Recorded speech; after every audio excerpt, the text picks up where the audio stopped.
some of which might be us. All right, we are live, OTNG, Season 2, Episode 18. When we last left our heroes, they had traveled to a new town on the verge, the town of Verge. We were drawn to it. En route to this new place, they were called by some disturbance, the magical forces, and they encountered some standing stones located within a deep dell, and there was some spell casting that occurred within that dell, and a sighting of a man running across the fields towards a ruined, broken city. The heroes entered that broken city and found a portion of it walled and ringed crudely from scavenged supplies and material from this destroyed place. And they entered the town of the Verge, where they met the mayor, some of the guardsmen. The mayor invited them to his wedding that would soon occur with the most beautiful girl of his town, because the land must be peopled. Yeah, and this guy's ancient. He's old. Anybody say Walter Frey? Yes.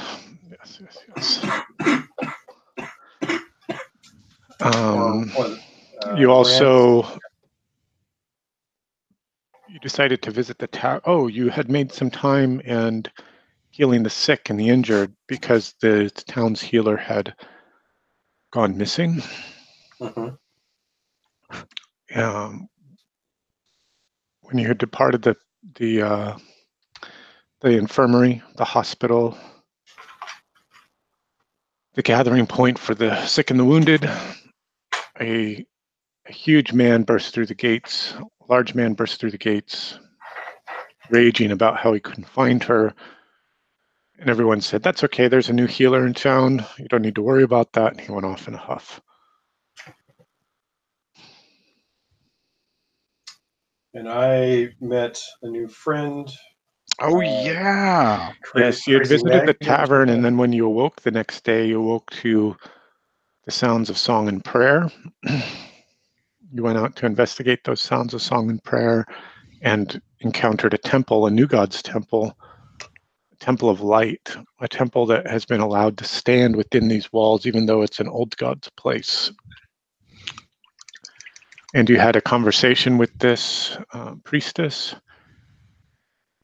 and there was some separation of the party as Gideon continued his getting to know someone, getting to know this new priestess, learning things about the place, the land, the history. And Morgan and Opie had gone off to return to the Standing Stones, but before they did, they saw a great plume of smoke rising in the distance, and you all quickly returned to the city to recover your companion and set out to what you found was a burning farmstead. That's right. And on that burning farmstead, you had encountered armed men burning, pillaging, and looting. And raping. And all sorts of debased behavior. Yes. And a melee had ensued. Morgan had blasted 3 of these fellows with powerful magic. Gideon had scared off some with the summoning of his holy symbol. And now it's this strange... I shot one. And you had shot one as well. Shot and wounded one, I believe. And I killed one. Remember, I rolled a 20. It was the guy who was marshaling him. Shot him right in the throat. And then they went, "We're out of here." Oh, that's right. Yes. My notes are correct. My notes are accurate. My notes reflect this. And it's just all about me in my mind. So, and then we had called it for time. So we're still in combat. We have Opie and 808 with us. Morgan has disappeared step back from the combat into the shrouded, smoky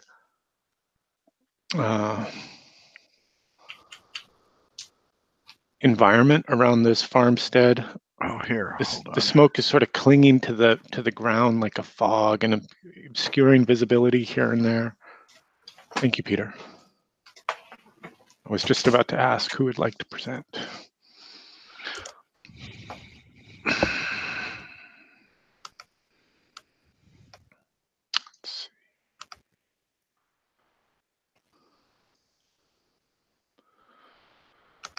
Here we are in the Verges. Here we are at the burning farmstead. By the way, it just occurred to me, Glenn said he's traveling. Is he doing Adepticon? He is, yeah. He's like a big 40K guy. That's right. He posted some pictures of some big things he was working on. You know, like some kind of big nurgling or something. He doesn't talk about it too much. I mean, a little bit here and there, but not a lot. So, yeah, if there's something you need or want from Adepticon, maybe ping him. I don't know. I don't know what that con's like, other than it's in Vegas. It's in Chicago or something. Chicago. Yeah, I think it's Chicago, and Beasts of War there this week. What just happened in Vegas? He was at something in Vegas a few weeks ago. Las Vegas Open. Yeah. What's that? The Las Vegas Open. Las Vegas Open, which is another Games Workshop show, right? Yeah, I think that's all 40K. I think it's another tournament-focused event. I think there might be other things besides just Games Workshop. Oh, I think you're right. I think because it used to be primarily Warhammer 40K and Warhammer. When Warhammer disappeared, I think several other games were added in. Maybe I'm thinking of a different one. I don't know. Yeah. Sorry. I'm painting a scrap jet. That's all I know. That's all I got. Okay. Any questions about last week's session, or maybe more importantly, what will you do now? So I came in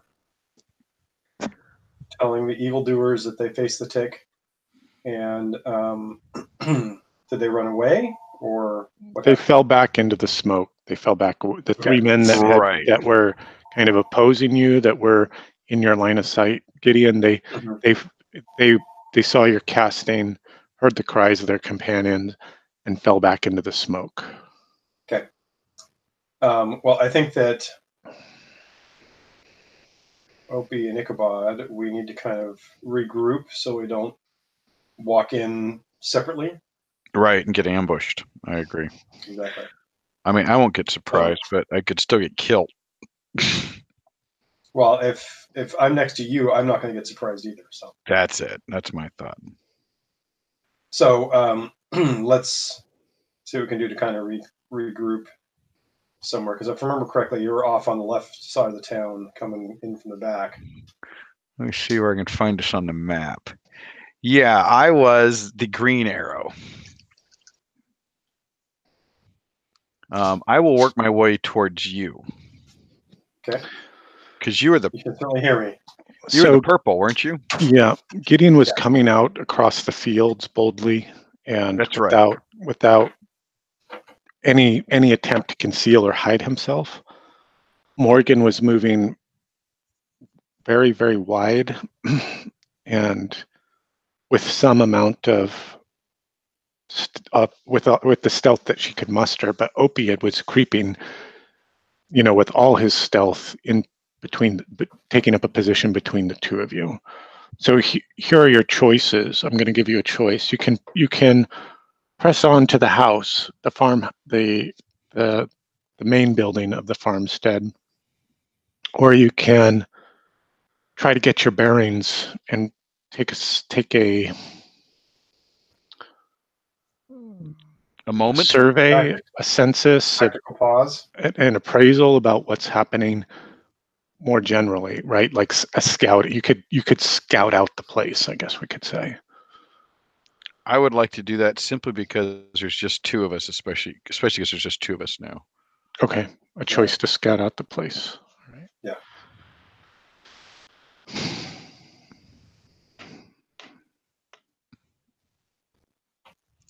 And what does that look like? Do you have any specific objectives that you want to achieve? I would like to go around the building and see if I can see how far the smoke is moving, and to see if there's other people in the distance coming this way, or if there's like a bigger group of men, as well as if there's people either leaving the farmhouse, or if I can ascertain how many are in there. Okay. Is that too much? No, it's not too much. A lot of what's burning is the big barn and some of the smaller outbuildings. Like a workshop space, sure, and tool shed and whatever. But a very large barn, which is a storehouse of sort, and that's what's creating all of this smoke, all of this soot, all of this ash. And it's a real conflagration. The main house itself has not been burned or marked, from what you can tell, and you see a figure here and a figure there, like dashing, moving around within the smoke. The other thing that you notice as you're sort of trying to scout the place to figure out what's going on here, and I'm assuming you're not getting real close to the farmhouse, is that right? Or correct? Okay. You can see some markings, some carvings, like maybe it's blood, maybe it's tar or something that's been splashed, or charcoal that's been rubbed onto the side of the farmhouse, and these like weird symbols, very rough. I'm going to bounce us to the scratch pad just for a little visibility.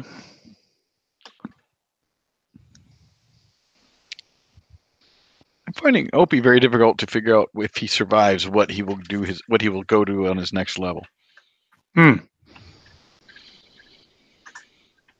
Ichabod took not a moment. Went, yep, pyromancer, that's easy.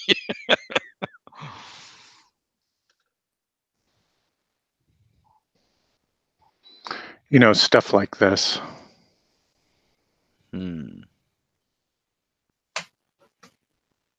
Not quite pictograms. Looks like a bat. This is actually one. This first one I drew is probably a bad example. No, it's got a bit of that. It's got a bit of that Shadow of the Demon Lord look to it, though, doesn't it? Mm-hmm.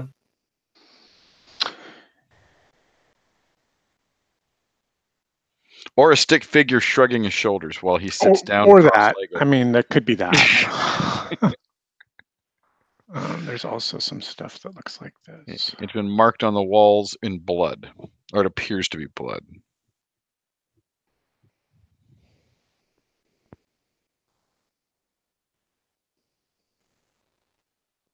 Is it actually blood, or is it just? I thought you said it was. There's smudging. one that looks like. There's one that looks like blood. This big one here. This one looks like it's blood. Some of the smaller ones, or some of the smaller renditions of this, look like they're in charcoal.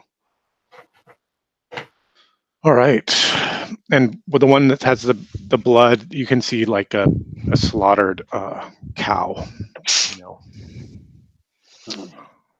near that area where that marking has been placed.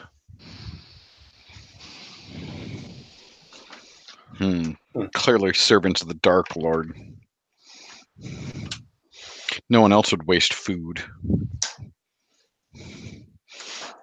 Okay, can I determine roughly how many people I see in and out of the smoke there?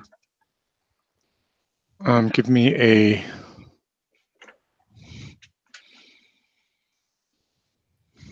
a perception challenge with a bane for the smoke.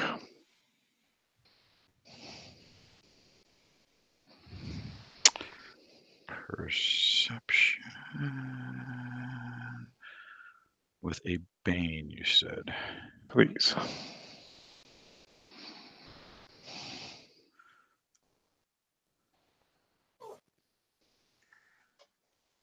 Oh, looks good.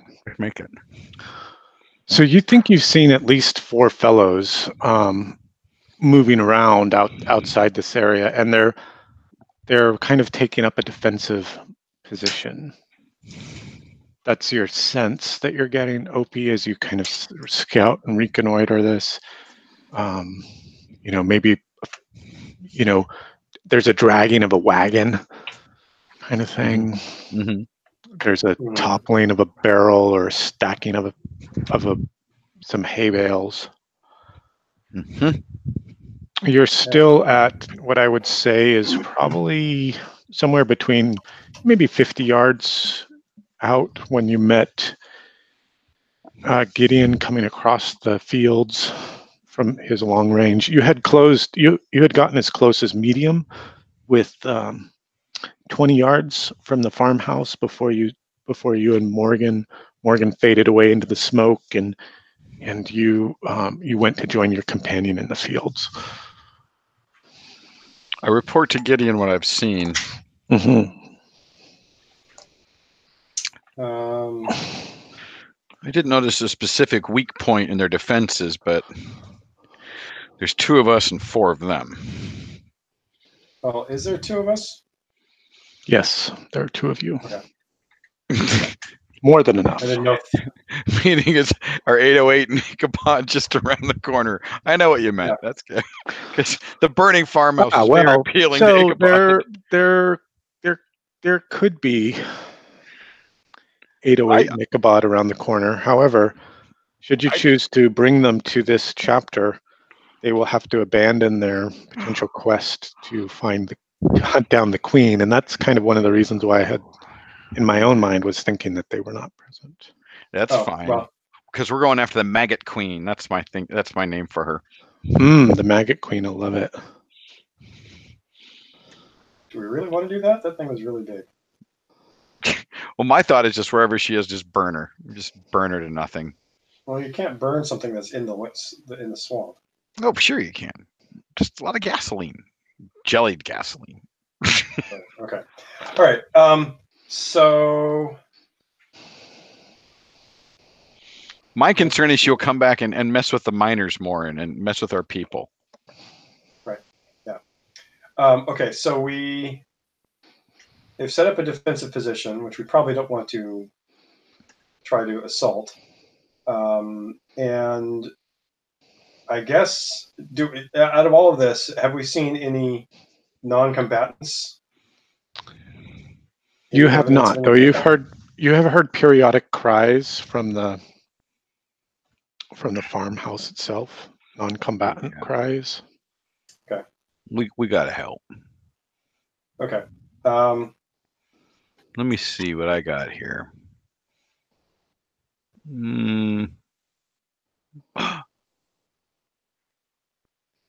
It didn't look like writing on the wall. It was just marks. Okay. Yeah. So if this might be a wall that we're looking at, and these are the types of markings that you're seeing around the place. What I'm saying is it doesn't appear to be writing, though. Could be writing of a sorts. Yeah, it might be writing. Opie reads writing, doesn't he? I have 2 translate anythings a day. So I'm going to use one of them while looking at it before I come to meet Gideon. Okay, so during your scouting, use one of these translate spells or translate abilities. Yeah, it's a spell. Pretty sure it's a utility from Earth Magic. A cantrip, a level 0 spell, right? Correct. Well, let's see.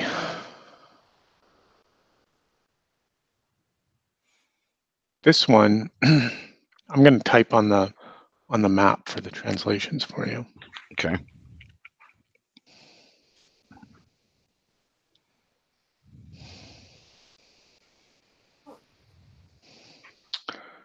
This is clearly some sort of clan marking. This is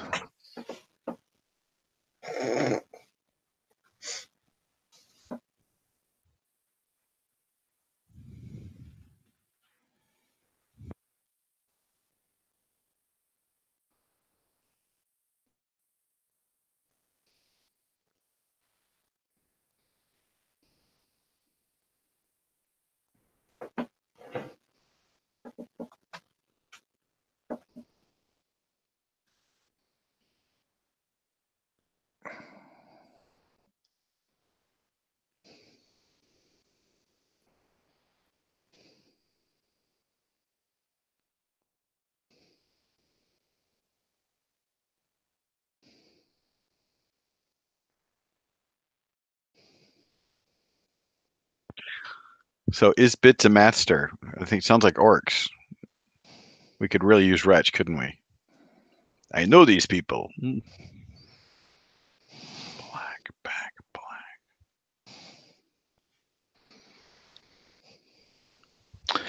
You haven't seen any. I mean, the fellows that you've squared off against, the fellow that you dropped with your well placed arrow, Opie, he was clearly a man.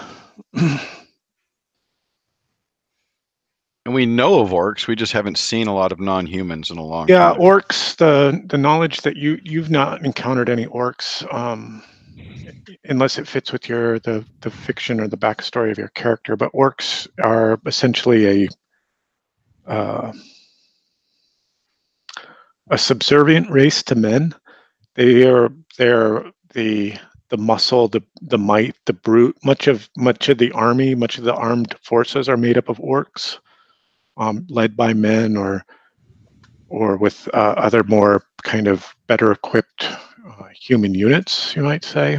Mm-hmm. Mm-hmm. They form the workforce, the orc power, as it were. They're and what you also know about the orcs was,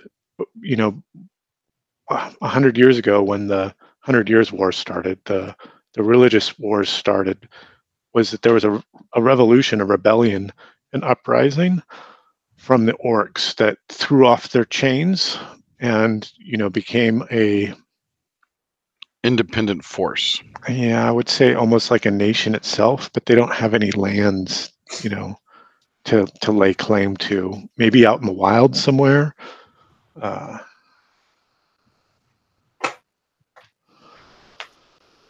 That kind of thing, if that makes sense. Yeah.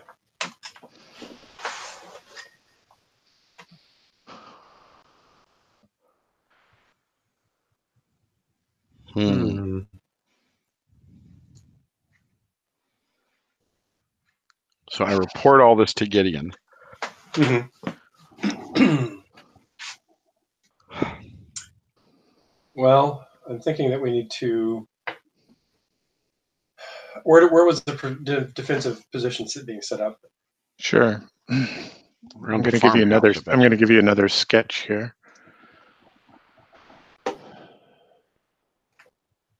Drawing.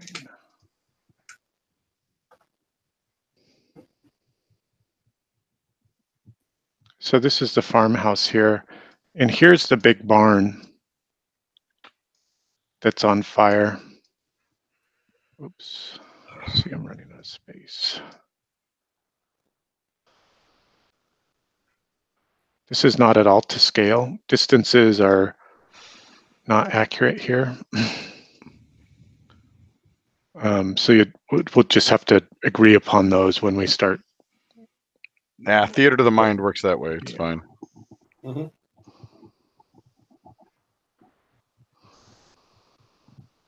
The fire went out. Uh-oh. That's the silo, isn't it? Yeah, like the silo. Mm-hmm. Hey, house.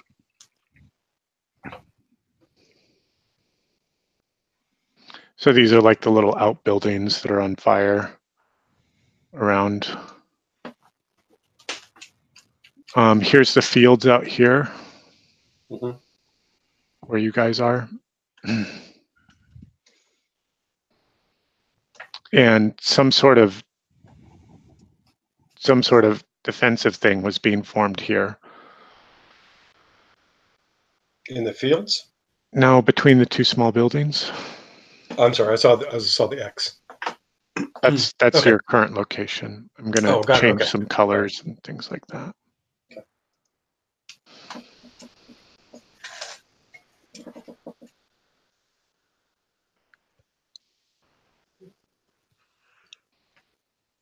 Go on, Shadow. No, out. Go on.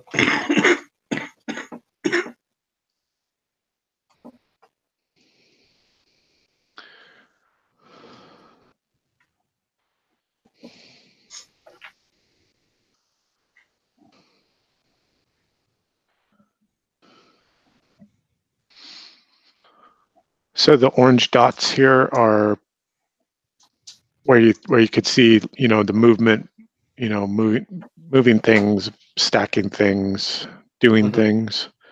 The purple X is your relative current position. Got it.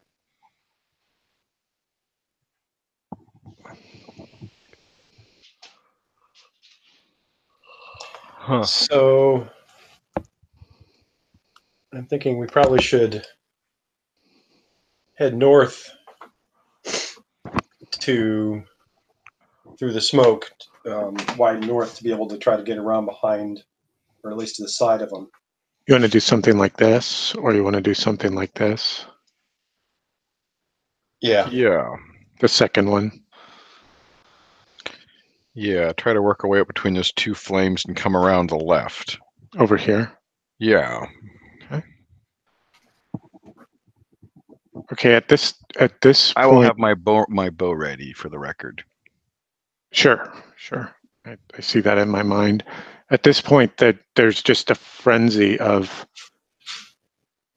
the distress level that you had been hearing, as you kind of came up to the farmhouse, just goes like to crescendo levels, and then it goes silent. God damn it. Okay, so you're going to make your way up. You're going to break off to the northeast there, then northwest, and then west as you kind of close in on the farmhouse. Is that the plan? Yes. Okay. And I would like to move now before I actually commit. Let's make sure Nils isn't going to go, what the fuck are you doing? But I think we immediately move around, and the instant we're out of the smoke, we need to sprint in there fast and take down whoever we see, and not kind of move into a defensive position. Or I think we just need to go kill these guys. Okay. What's your thinking on this, Nils? Yes, and I've got chain lightning, so don't run in there too fast. All right, we'll tell you what. Then I'm going to stay just to if your dominant hand's your right, I'll stay just behind and to the left. So I've got you covered with bow. So what is the distance between where we guess the people to be and the and this corner right here, right here? From the edge of the barn to the farmhouse is probably like medium. Okay, that's good. 20 yards. Okay. Okay, so before you fire, but when you get to the point before you actually do chain lightning, let me know. Because I would like to use a triggered an action first.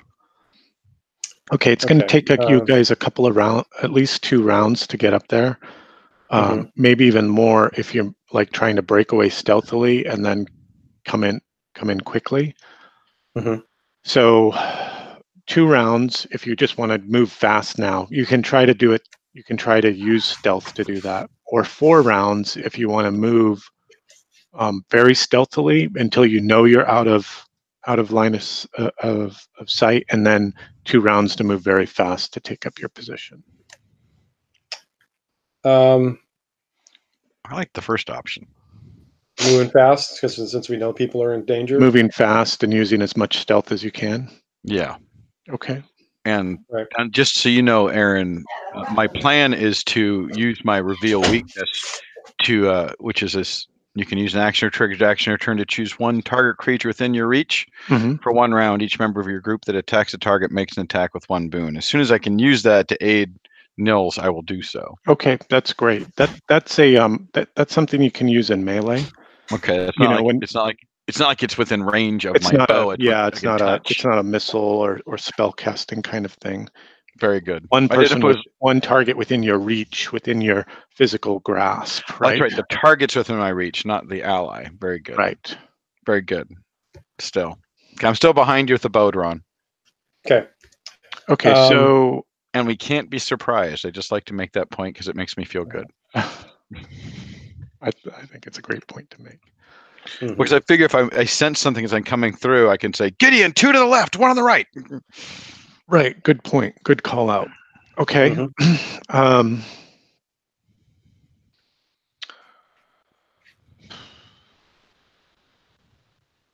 Okay, so go ahead, Nils. Sorry, go ahead, Gideon.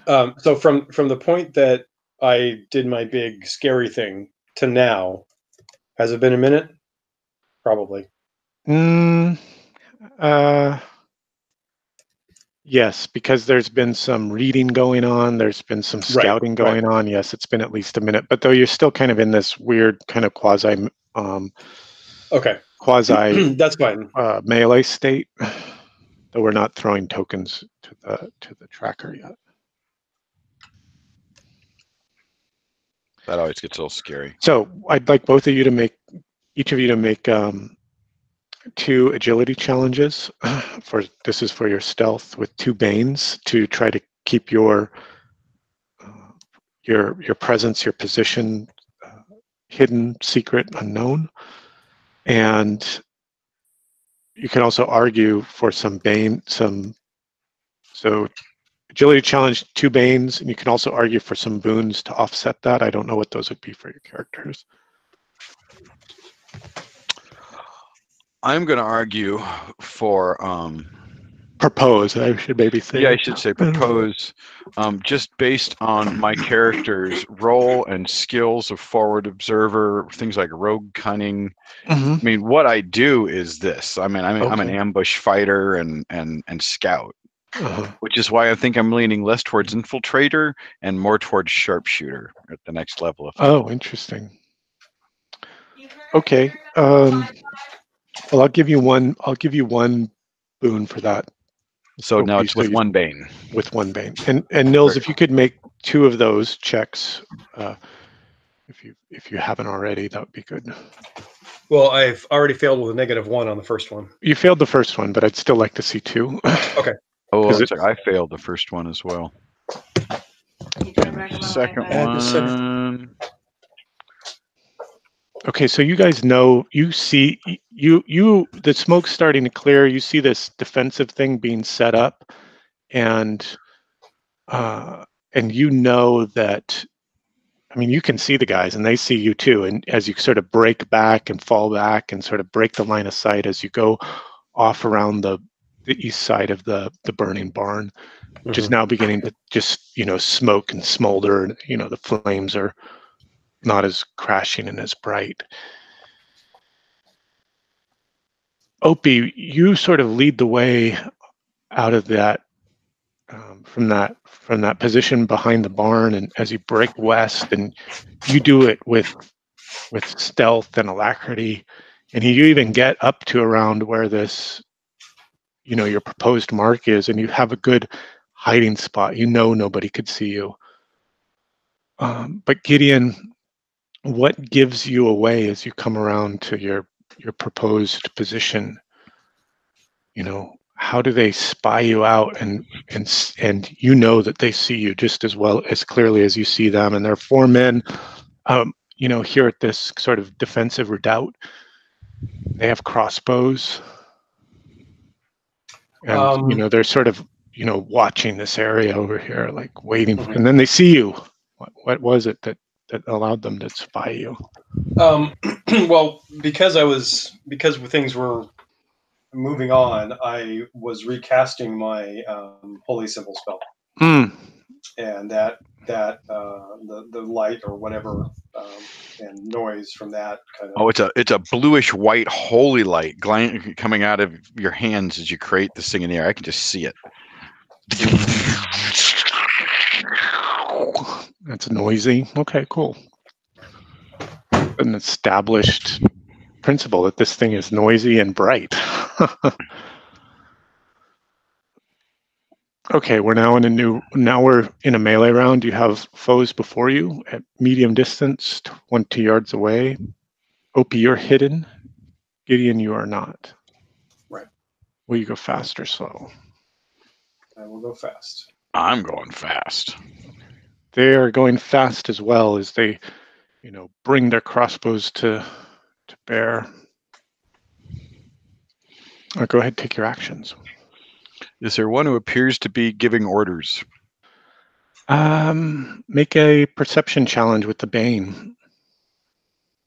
Perception.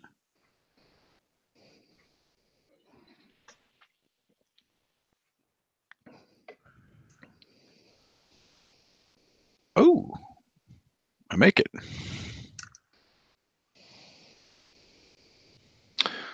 Yes, you do. There is a fellow that the others seem to be looking to that's sort of organizing this whole effort as you come creeping up on it. Okay. Where exactly would you like to be, Opie, in your given you could be anywhere from here, up to about this point. I would say you could find some cover, some hiding point within this area. Where would you, even if it's just with your companion here? That's right fine. now, Go ahead. I was going to say right now, I would probably just want to be at that corner. Yes, that's exactly where I have you, because this is because of Opie's successful stealthiness that he's getting a choice about where his position is as this I'm sorry, melee you're asking him. Okay. sort of unfolds. I'm gonna move. I think right there is a good idea, because then I can get a shot, and I'm not gonna get hit by chain lightning. Did you say kind of right here? Yes. Just south of your companion? Yeah, just sort of south, slightly west, so I'm not getting my ass cooked by that burning bar. Okay. Yeah, and it's like a barrel that hadn't been moved. Yeah, and some broken or piece of the roof that fell down or whatever. Some rubble, some material, some thing that allows you to kind of stay hidden a bit. My plan is to move forward, shooting, trying to hide, but my goal is to get there and intercept these guys before they can shoot my companion and I too much. After he is chain lightninged, of course. That would not be a one-round thing. Okay. Why don't you guys go ahead and take your actions? The wrath of God. So I pick a point in their center, and then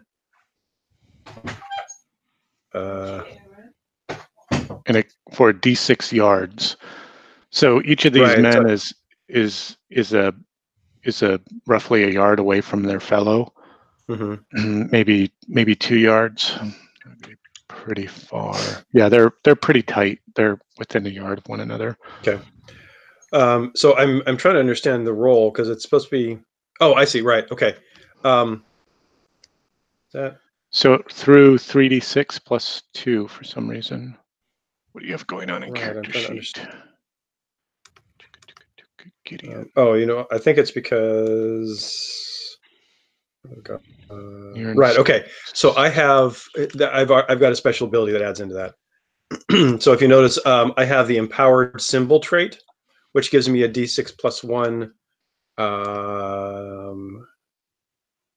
When you use when you cast a spell from the tradition you chose for Icon of Face, it deals damage. It deals an extra D6. So that's what the 3d6 is. And I actually. Oh, and then they make an agility challenge, but because of my Icon of Faith, they're at 1 bane. Okay. And then so it's half days for 1 round on failure. Wait a minute, is that right? Let me look that up. So, because it's saying that if I'm reading it correctly, it's saying half damage on success, which doesn't make any sense. It does. Oh, I see. Right. Half damage. Okay. Save for half. Right. Okay. and they're dazed and take full damage if they fail. Okay. Why don't you roll a d6 to see how many are caught within the area? Because it's an area of 1d6 yards. The 2 yards. 2. So roughly centered on them, you'd get them all. So I just didn't want to see a 1, right? And maybe a few of them would be out. Neither did I. And you're doing 13 points of damage to them? To each creature. Okay. And they need to make an agility check, correct?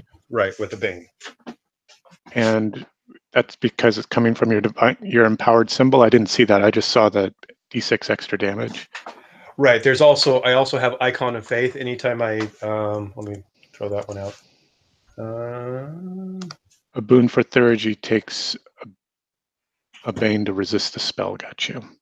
And your empowered symbol is the extra d6 damage. is theurgy. Yes. Okay, cool. That's the holy symbol that I've got. Cool. I just wanted to make sure I was following along with the complexity that is your character sheet. We didn't design them. We just live with them. Creatures.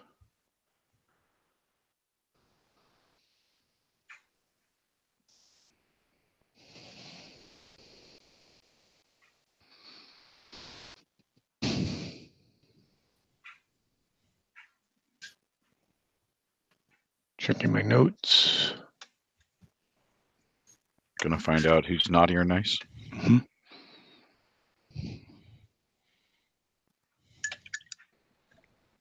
Mm-hmm.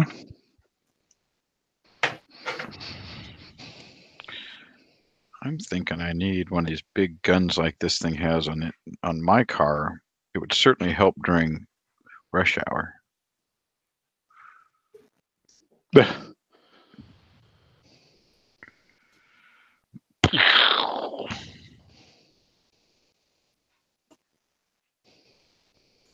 And that's with the Bane, right? Yeah.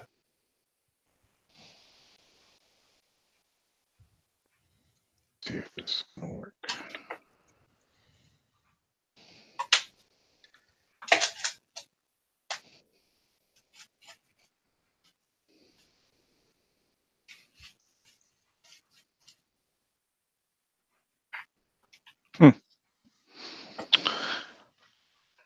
That's cool. So the first one failed their agility challenge, so they're going to take full damage. The next one passes, half damage. Failed, full damage. Failed, full damage. So, let's see who took the half damage is a question for me. The second one. The guy I'm shooting at. I'm just randomizing them in my list here. The one you're gonna. Well, yeah, you may shoot at that one. And the ones that failed are dazed, which means they cannot use actions. Okay, good.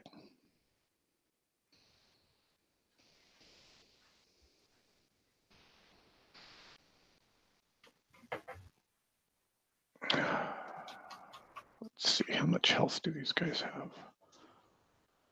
12. Here, maybe this will make it easy. You don't have shooting to at randomize shit. You're shooting at the one that had made it say, that had sort of thrown himself free of the blast. He was starting to shake his head like, what the hell is that? And you leaned into the arrow. Yeah, I'm going to have to go sharpshooter. 2 weeks in a row, I rolled 20s. And I'm going to have to add to my strength and get a longbow. That's all there is to it. Oh, right. That just gives you better range, not more damage, right? Regardless, it's better. I'm just, I don't know what it does. Half damage on a 13 would be 7. Be 8. Okay, cool. Oh, you did 10 points? Yeah. And you get to take another turn. Yeah, is there anybody left standing? And then trickery option twice per round, +1 boon and +1. Oh, did it go to twice instead of once now? Yes. Because of your upgrade? Yes. Your leveling? Yes. That's super cool. Do you want to use your extra d6 of damage? Your trickery option in this case? Let's see, did you? Well, it shows... No, it shows... Well... You did 3d6. You threw 3d6 like for damage. Well, that's what my character sheet shows. Okay, I think that includes the trickery. I would assume so. And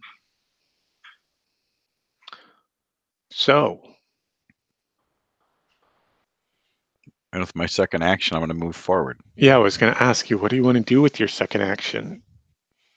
So that your shot just, drops this guy who threw himself clear of the blast, but your well-placed arrow, your well-placed coral ended him as quickly as he had thought he had escaped. The rest of the guys are like on the ground, they're holding their ears, they're like behind the barricade. Yeah, I'm going over the barricade. Are you charging into melee, or what are you doing? Yeah, I'm charging forward. Okay, charging forward. So you can make a melee attack. You like leap over the. You tell me how you get into melee. Basically, since there's nobody standing there, I'm going to do the how you would jump over a fence, or how not quite parkour, but boom boom, and it just over and saber on top of the first guy that's there. Okay, go ahead and make your attack. His defense is 15.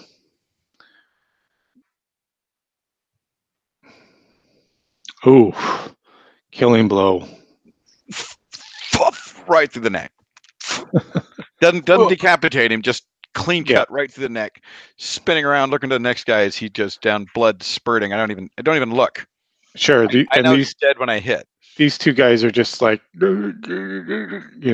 eyes wide, mouth moving, no sounds coming out. They don't get any actions.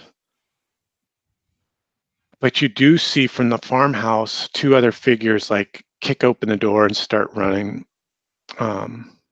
Between the 2 of them, they're carrying something. Or someone.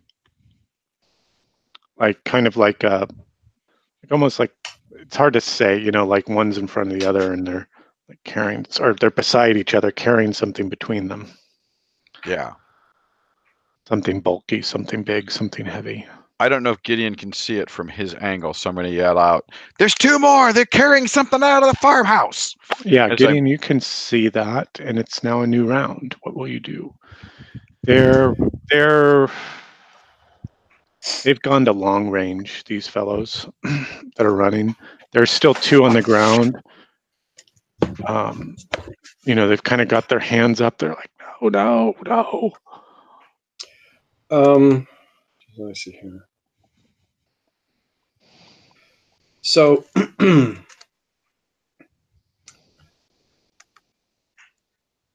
for our 2 actions, one of them's an action, one of them's something, and the other one's always a move, right? Or a move-like thing.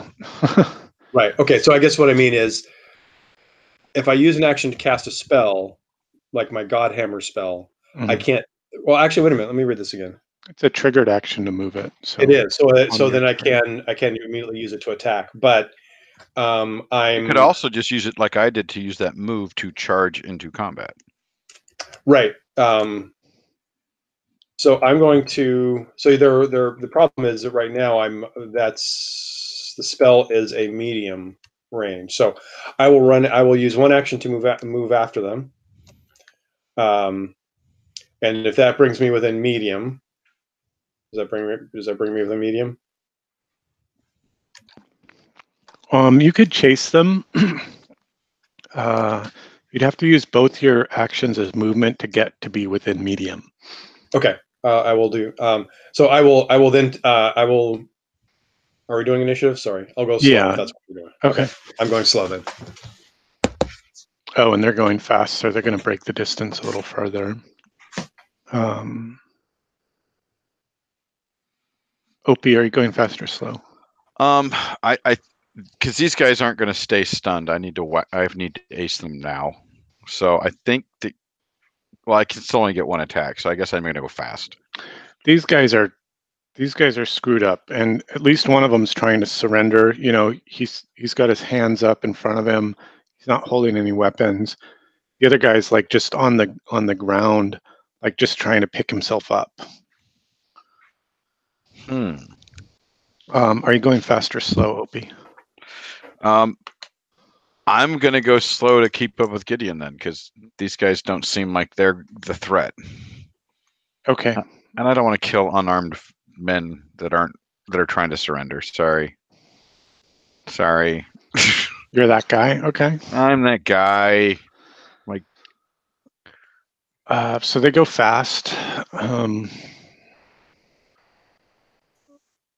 but I am pulling my bow out. Okay. These guys run a little bit further. Gideon, you get a little bit. You chase after them using your 2 actions.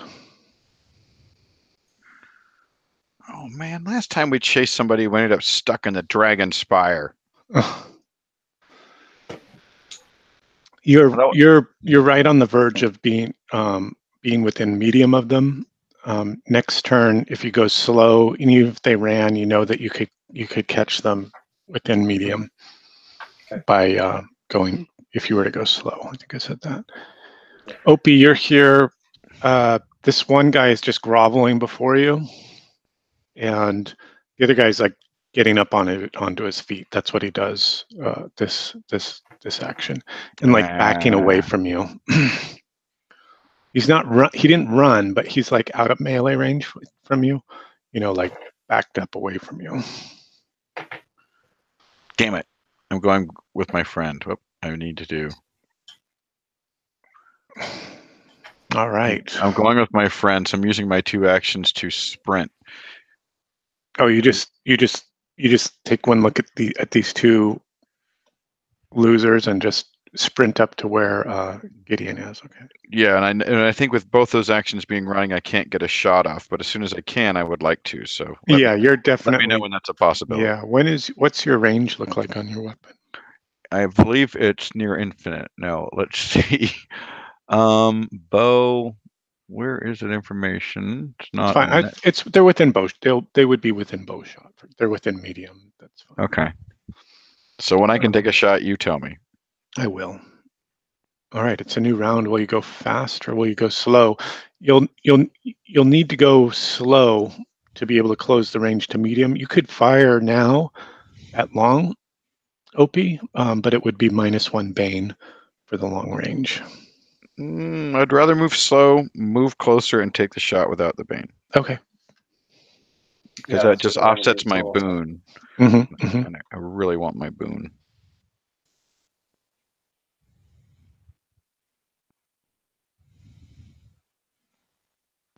Gideon, you're going slow as well, right?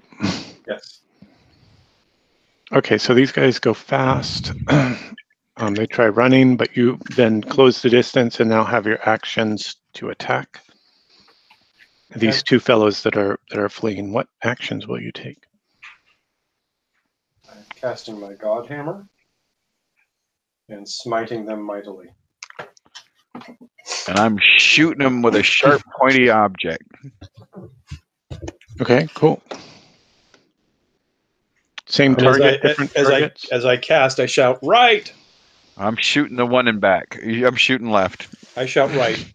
Yeah, they're kind of side by side. That and you can see what's between them is like a blanket or something, and inside the blanket there's like a chest and some crap in there. A box, not really a chest, more like a box. They're just freaking loot, but we're still killing them. Go ahead and make your attacks when you're ready. Oh yeah, interesting.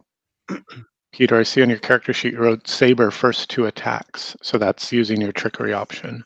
Yeah. Yeah, that's cool. I guess.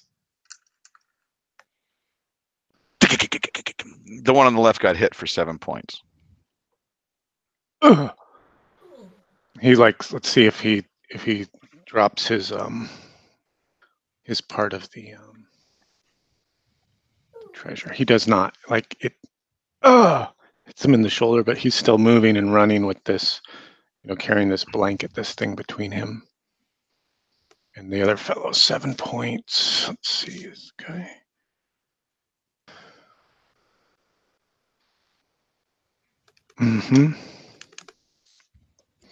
He says dangerously. Let's see if I've got this right. I rolled a d20. I got a 3 plus a Bane or boon. And then I need to add in another boon for my Icon of Faith.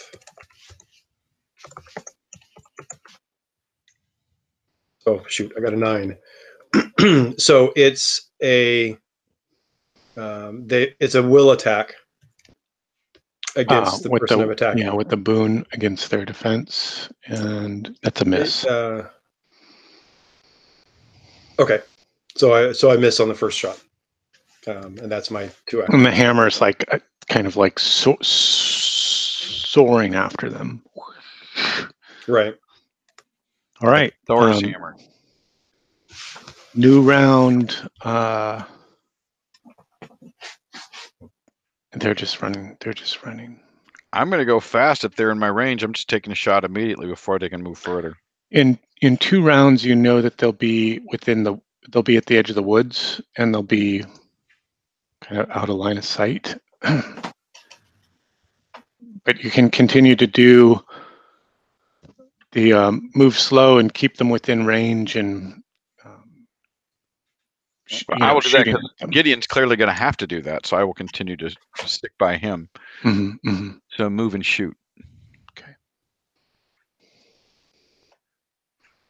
Go ahead and make your attack. Oh, geez, this guy. Let's see, which one was it? I'm going to shoot both guys. All right, so the first one goes, yeah, so it's a killing blow. Show us how you drop that fellow, and then I think you get to make another action, right? I do. Which I'm wondering you if were it can be shooting a at shot. the one on the left. I was shooting on the left that I had already hit, so I just hit him right at the back of the knee. It just hits the femur, that artery, and just blood sprays. And he goes down in a tumble, and the stuff that he was carrying between him and his fellow just goes flying into the air. So when we go with the GM's ruling, can I do a Legolas and take a second shot at his companion? Yeah, you get another turn because you rolled the 20 plus and you beat the defense by 5. That's right. Your defense is 15. Separate action. Yeah, right. yeah. It's a whole separate turn, really. Fuck. It's a whole separate flow turn. So you could shoot him and get into melee range if you wanted to. Basically, run him down. I would love to run him down, but I just shot again, so I rolled it already. Oh yeah, that's just so Legolas. Yeah. So what I see, I can move again. You're running after him. You take that shot. You drop the guy. You start running and you draw your bow again, and just drop the second guy. With dealing 10 points of damage. And I can another action. And now you're right on the pile of stuff. Yeah, and now you're within, and you kind of run to being within 3 yards of them. And I'm about an inch above the ground. Mm-hmm. Probably why you were able to move so quickly. That's it. As an aside, I've been reading up because Nils made a point that the next level requires you to think about a quest and a few other things you need to give some thought to. And so I've been doing that, looking through it. One of the things says, let the adventure make your decision. Let the adventure guide it. Mm-hmm. Don't just prick arbitrarily. So I was really torn between two, and this adventure, just my rolls and what he's doing so far makes it pretty clear what, if he lives, what he's going to pick or where he would be. Can't wait to hear about that. It's going to be cool. I love that kind of inspiration that comes out of the story. Yeah, I agree. I think it's very interesting. All right, the other 2 guys are gone when you come back to the farmhouse. The farmhouse itself is just trashed. There's a young man's body at the door, and then use your imagination for the rest. Well, no, I don't want to. Mm-hmm. Not to monopolize the conversation, but we mentioned earlier this is what I've been doing, and a lot of the times when Opie wasn't on the adventures, this was the jobs he was doing to help fight back the Ebony Men and the Skin. This was what he did. He defended farms and stuff. So he's going into instinct mode. So he's going to collect the survivors and prepare their graves and say a blessing over them. Yeah, that's all part of what he does. Yeah, unfortunately, there aren't any survivors. I mean, survivors. I meant bodies. Right. I got you there. And while it looks like it might have been Ebony Men that did this, it's more like somebody trying to make it look like Skin Thieves and Ebony Men. You know, you're starting to recognize. You're starting, you know, the you know, the young girl that's been flayed out on the dining room table. That was done not with the precision that the Skin Thief would have done it. It was done more with some maliciousness, you know, a dull blade. And no knowledge. Right. Opie's getting madder, just for the record. Okay. This is like the days of the wars all over again. Right. Right. It's very yeah, it's very much that burning, that looting, that razing of the communities that would happen, you know, to drive out the capacity to support the towns that would fall into siege. Or maybe not even that. At the point, it's just a matter of looting anything nearby to get what you can get, because there are no sides anymore. And that's what that's what this looks like. I mean, there was, you know, what meager, you know, foodstuffs have been taken.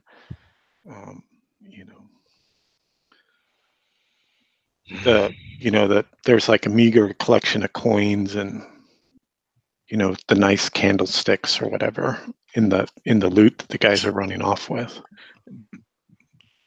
Do these guys have anything on them? The guys not the victims, but the perpetrators. I mean, they're not wearing anything like a sash that says, "Oh, like the you know, the Brotherhood of Snotheads," or they're not. Oh, look, those are the guys from the next village. You can tell by the no, like kind of like identifying uniform or anything. These are like, but they are rough men. So not local farmers that have gone bad, but clearly some. Yeah, there's a mix of like soldiers' clothing. There's kind of a weird. There's you see like a new god's helmet there, but an old god's cudgel. You know, it's this weird tangled up mess of arms and equipment. And oh yeah, it's like one of my favorite Angus McBride paintings. Which one is that? It might even be one Tom owns, but I think it's called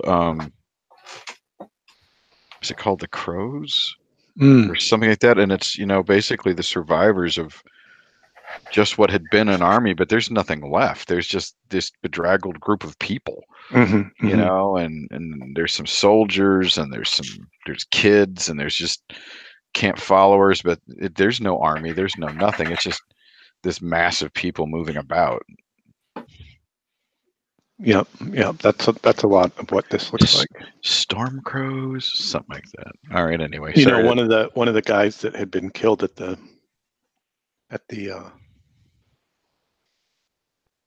barricade was just a youth. You know, but the two fellows that were running from the house, they were more grizzled, they were more hardened, they were of an age. A bit of graying around the ears. Well, we're sticking there. Well, Opie sticks their heads on stakes outside the farm. Oh. Again, he's an instinct. This is what he did. Remember, the ebony men's heads were left, the flayed ones' heads were left behind to say back off. He's just in instinct mode. Okay. This is what he does. He's not vicious. Is this how you stop this ever happening? Right. Gideon, what are you doing? Anything special, or what do you guys want to do in general here, or back at town, or continuing on into the wilderness, or? Well, certainly search the area for any survivors, look in the forest to see if there's anybody that's run off in the forest that needs help. Say rights over those that died here, the farm sitters that died here. I dig the graves. He says the words. Right. Okay. And was there any indication as to where the guys ran off to? They were running towards the woods. They were trying to make an escape into this dark, gnarled, old world wood. Right, but I meant the two that we left at the barricade. Oh, do you want to try to track them? I have That'd be a good skills. idea. Yeah, go ahead. Let me double check. Yeah, So my you scout could and you could finish the work I'm a that you're doing. tracker. You could finish your work you're doing to clean up this mess as best you can, or you could move off and start your tracking. Or you could split up. Oh no, we're not splitting up. No.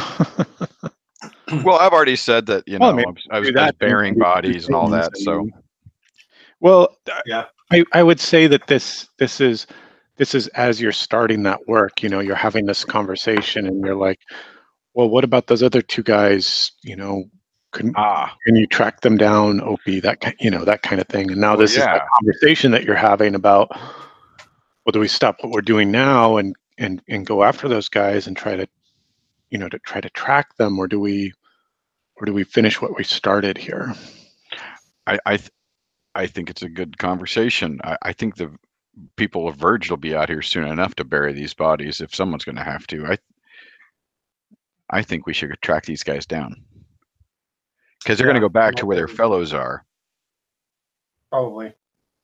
How many of my 3 arrows that I've fired so far can I retrieve? None.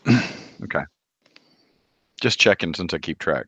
Yeah, that's the right thing to do. I've thought about arrow recovery a bit, and I've just decided it's more counting that's necessary. I think the large number of arrows that you get in like a quiver kind of it counts for you being able to recover some of them after you shoot them. Very good. Because if you, I don't know how much, if you've done any archery or not, but I never carried more than 8 arrows. Yeah, 6 arrows is a lot. 8 arrows is even more. You know, a dozen is a bunch. Yeah. Yeah. So that's kind of the way I've started thinking about arrows or crossbow bolts in my game, and it's just a resource that you're expending that you're ticking off. That's fine. Mm-hmm. That like you say, makes it a lot simpler too. Yeah. Instead of you can recover half of them or make a luck check for every shot, and then you have to erase what you mark into blah blah blah. Yeah. And then it starts to become less of a resource, right? It just becomes a nuisance. Yeah, it just becomes something you have to keep. Yeah, it's just a number. Right. That's always moving. Right. It's never going in one direction, like as a resource is, you know, getting consumed or exhausted. It's just floating around. Okay, so let's try to track them. Okay. Opie, I'm assuming you're tracking, right? I have tracker skill. You have tracker skills. Tracker was one of my professions. Okay. Let's see if you can. Why don't you make a intellect challenge with a boon just to pick up the trail? See if you can even find the trail, and then we'll move into there'll probably be another a check to be able to follow the trail through the woods. But let's see if you can even pick up the track. Oh no, I mean they're all around the farm. It's hard to tell, right? It's just all kicked up mess. Yeah. You can't pick up any clear track. Okay. Sorry, Gideon. No worries. No, you can make. There's an assumption that they've gone into the woods, and if you want to move into the woods, you could do that, but you wouldn't be doing it as a tracked kind of event. You'd have to sort of pick a direction and move, and then we're going to do that anyway. So I think I would rather finish what we're doing, go back, because we were going to start from Verge, weren't we going to? Well, I know that you and Opie and Morgan were headed back to the stones, and that's when you saw the smoke, and that's when you got distracted, and that's when you... Right, because the druid was talking about heading out the next day, and we considered going with him because we don't trust him. Right. Because he talks about his son, and I think his son is something bad.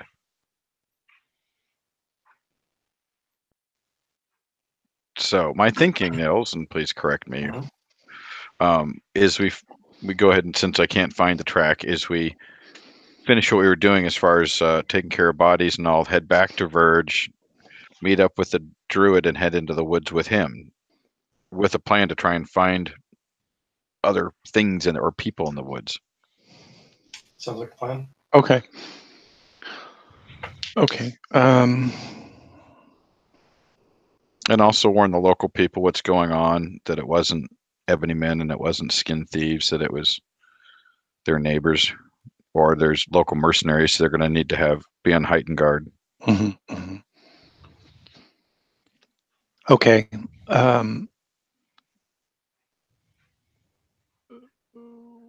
Okay. All right. So a couple of things. First thing is, probably takes you until well after noon to kind of complete all your efforts here around the farmstead, to clean it up, or to mark it as the way that you would take care of one of these raised farmsteads. And heading back to the Verge, who do you encounter at the gate, or as you make your way through the gates? And you're trying to track down the druid, is that right?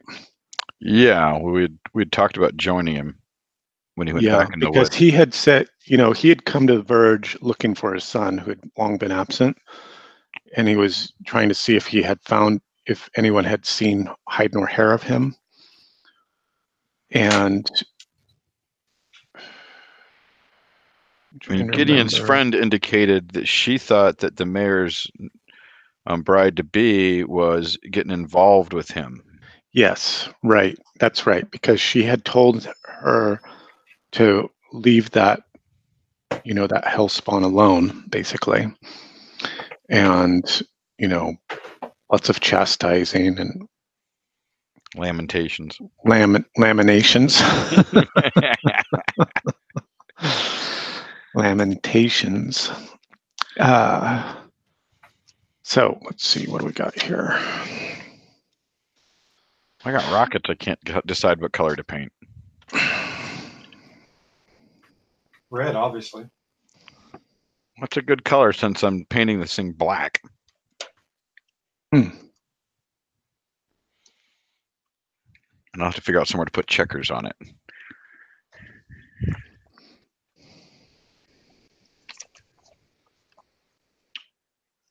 So as you come through the gates, there's a fellow that's like leaning up against the wall, stroking this curly red beard, like watching you as you come in.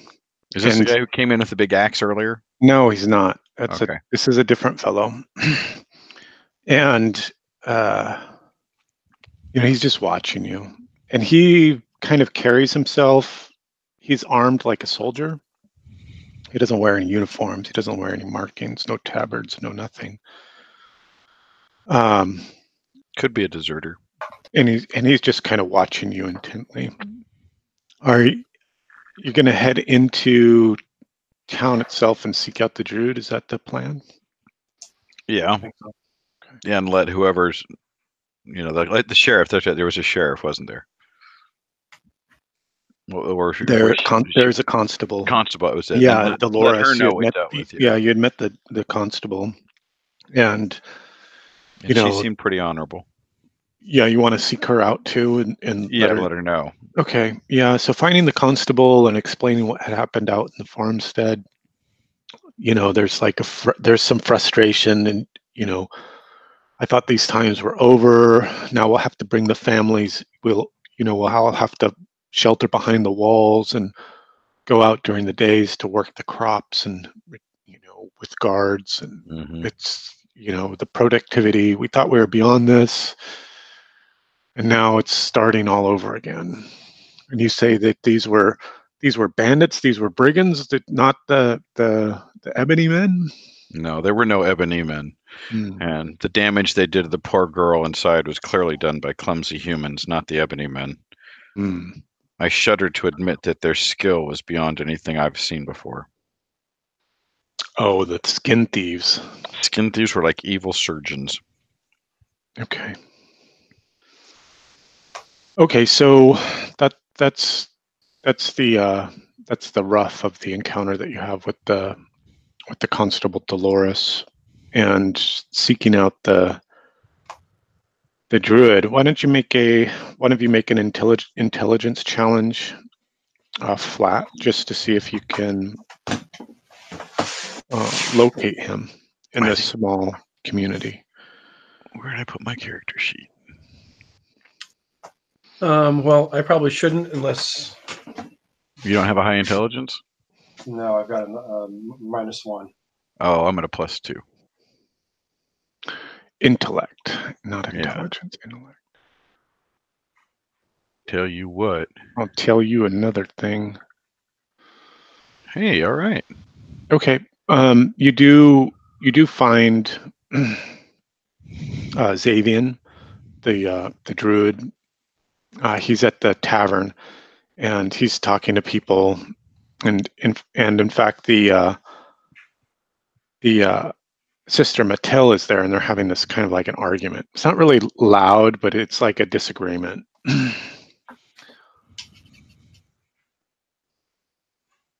About what? And you catch phrases like, it was it was only the light that had protected us and drove away the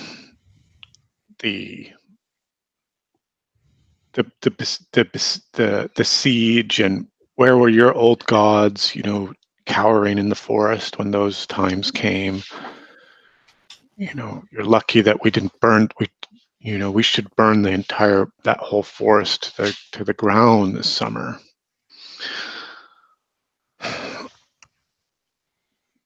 Oh, these two have a long-running disagreement. They do. That's like pretty an old clear. married couple. But there's some respect and acceptance. You can tell from the community about Sister Matil and the services that she has provided, the protection that the light has given this place in its darkest hours, maybe. That's the only reason why she hasn't been run out of town. And some people sort of listen to her words with a pinch of salt.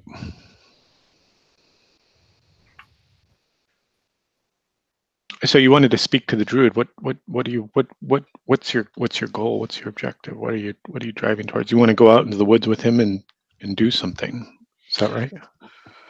Well, we were just now that we want to go into the woods, especially to hunt these guys down, and he knows the woods better than anybody. And now we have a clear purpose, so I want to discuss that with him. But we also had the idea that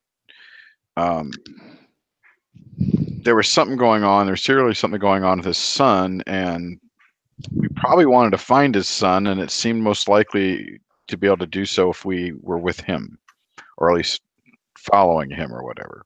Mm-hmm. If I recall correctly, that was the discussion last week. Okay. I don't remember for sure. Nils, do you remember that? Yeah, something like that. Yeah, it's just we didn't have a plan. Our plan was to go into the woods next, and the most logical way was with the druid. I don't think we had much beyond that when we started fighting at the farmstead. Right. So does my idea sound crazy to you two, Nils? No, not at all. Excellent. Great, we're gonna die. But we're not crazy when we die. That's right. We'll die sane. So Xavian is clearly pissed off. He's pissed off at Matil by the fact that she knows about his son, coming around the town, meeting with the fiance, with Mary, young Mary. That's right. Young lass Mary. And but he can't really, that's all he's been able to get out of her, and he knows that there's something more, but she's not telling him. And that's in part why they're arguing, and she's just kind of trying to blow him off and sending him back to the woods. And so you can kind of wait this out, maybe. Yes. and or you can try to intercede, or you could do something else. Domestic disputes is when cops die, so we're going to stay out of it until they're done. It's I am. Gideon, he's a peacemaker. I don't know about that. So it comes down to the fact that Mathilde says, you know, I told Mary to send that boy away and to never see him again. And clearly she's done that. He's not here. End of story. And she sort of storms off. You know, and Xavier's kind of beside himself, you know, when you have your conversation with him about heading into the woods to track down these bandits. And he's like, I'm never coming back to this place again. I hope it fucking burns. So he's with you, but it's late in the afternoon now. He is willing to go. He's willing to go now, but he'll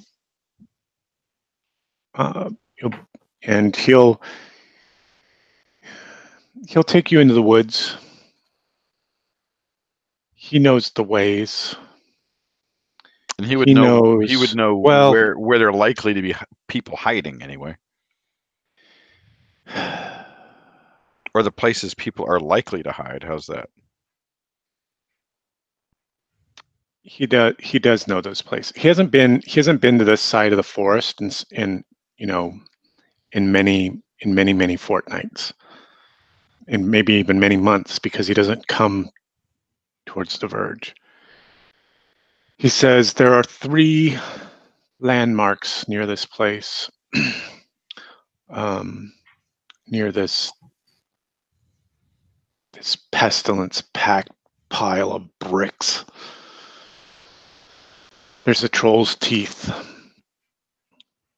a natural standing of stones, not placed by men, maybe by orcs.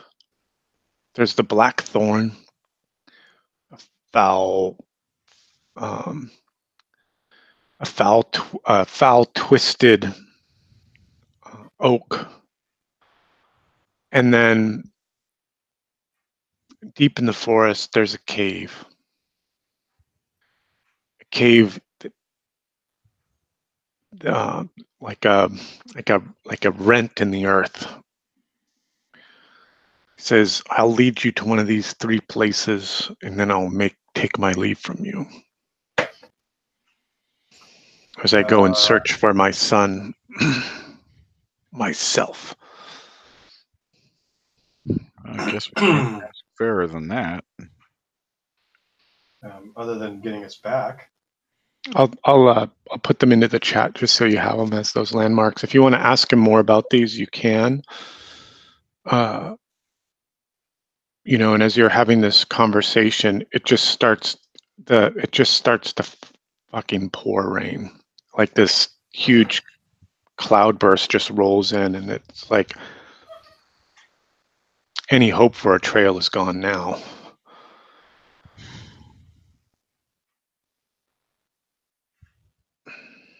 Opie's sad about that.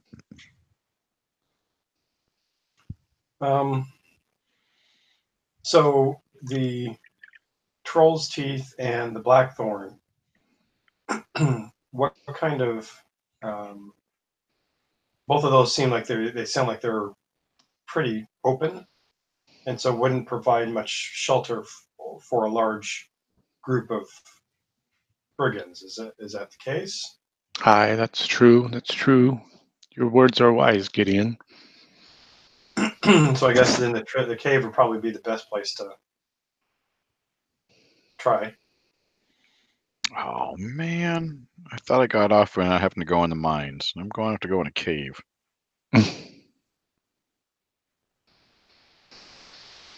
I think he's right. I think the cave makes the most sense.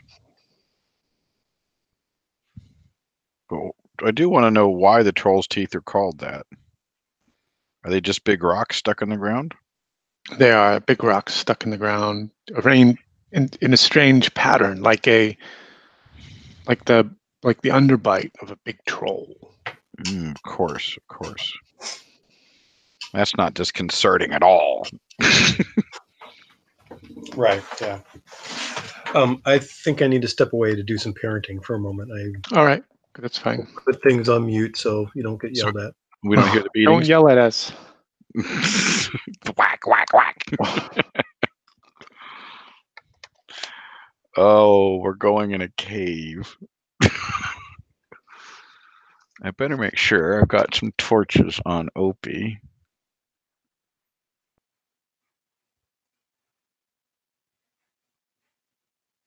And then go refill my iced tea while he's parenting.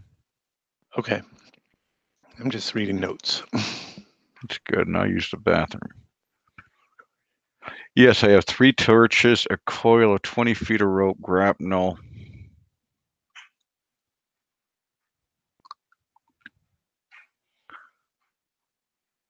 I like how we have yet to be tempted to use these crystals that could fuck us up on a roll of 6. Because I know what I end up rolling. Fuck a 6. But Opie's a sharpshooter. There's no doubt about it. He doesn't really need them, right? He doesn't have spells that are. No, he's got a couple spells from the earth magic, and But they're not damage dealing spells, right? They're more functional. No. Yeah, they're utilities. One helps me. One allows me to. What's it? Brand of Doom. If I put it like on a creature, and any of my companions that hit that turn does an extra D6 damage. Yeah. Yeah, little things like that. And it seems to me sharpshooter had something similar, but it's a really interesting system.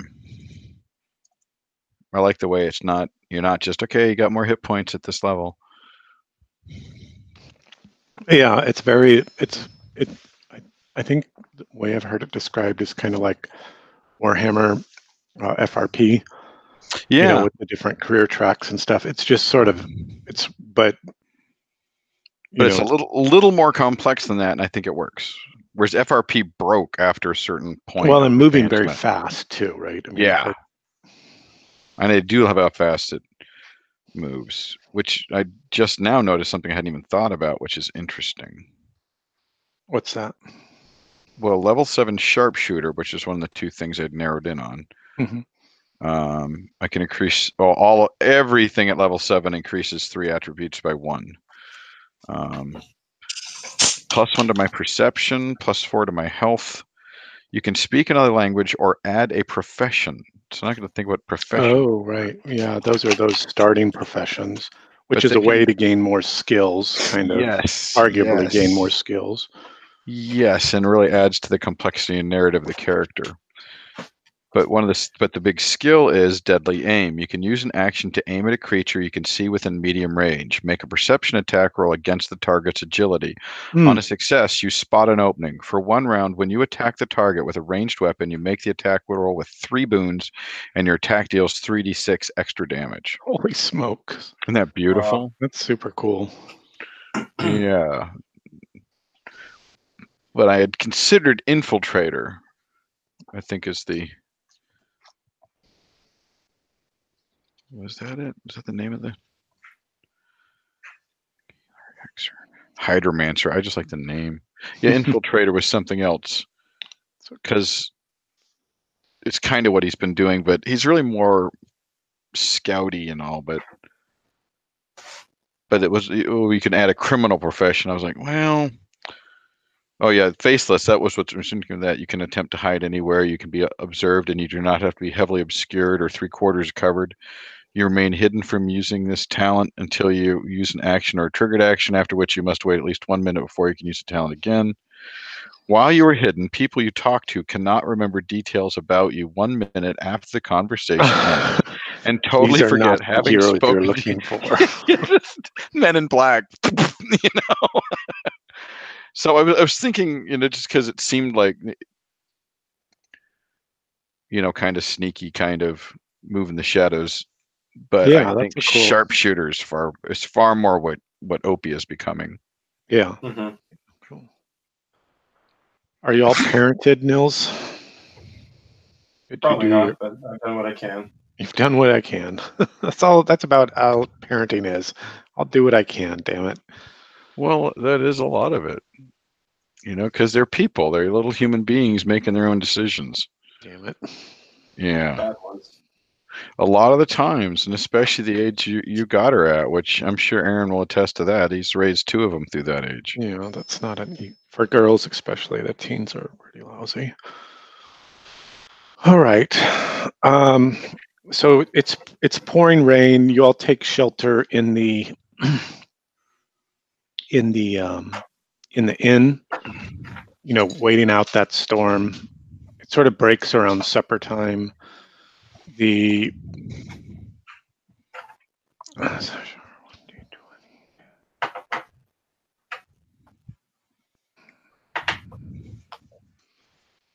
addition to you and Xavian,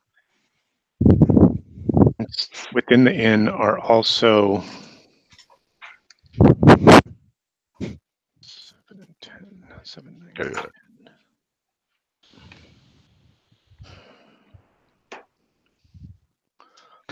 That fellow Ezard is inside the inn. When he sees you come in, he goes out. Not Ezard. The guy with the red beard, right? The guy watched us when we came in. Yeah, he was inside the inn when you entered, and as you're entering, he goes out another door. I don't trust that guy. Do you? I don't know. He was having a conversation with the big fellow, the woodsman that you saw come in on the first day you were here. Who had been looking for the healer.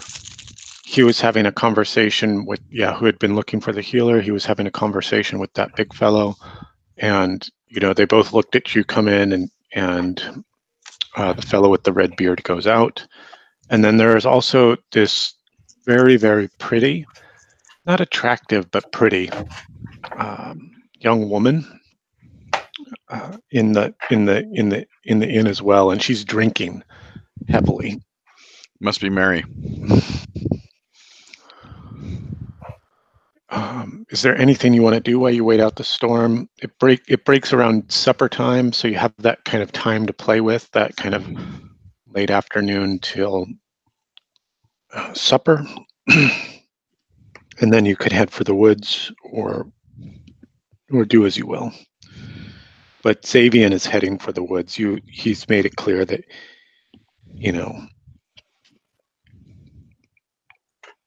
in effect, he goes up to Mary and starts a conversation with her, which then turns into a lot of shouting on his part and a lot of denials on her part. Mm-hmm. Is the bump showing yet? No, there's no. She's not with child. Not apparently with child.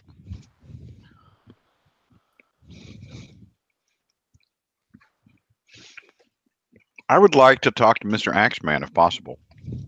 Sure. What do you want to talk to him about?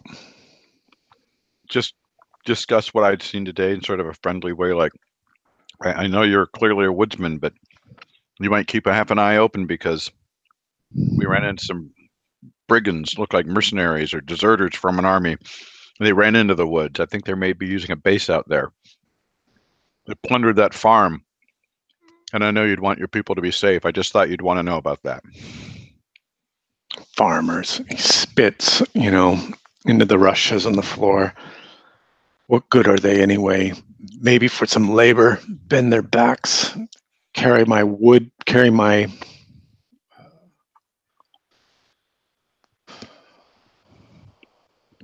sorry, a word failure. Carry my goods back from the edges of the woods where I ply my trade. He says, I'd pity any men that would come at me with the sword. And, he sort of looks to the backside of his chair where this big woodman's axe is just laying there. I give him half a smile and say, I pity the man too. Be safe out there. And I'll head back to my friends and trying to get Xavier calmed down and get him out once the rain stops. Okay. And we keep him sober. Okay, sure. So you're leaving Verge and headed for the woods. And Davian's offered to lead you to one of three locations: the cleft in the earth, the troll's teeth, or the blackthorn. Right, we decided the cleft. Oh, and I think you had decided on the cleft in the earth. Okay. Right. And you're going to head out now.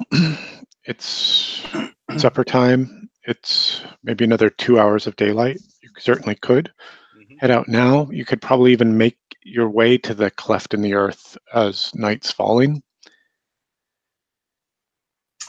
The hexes are only a mile, so it's not far to the wood.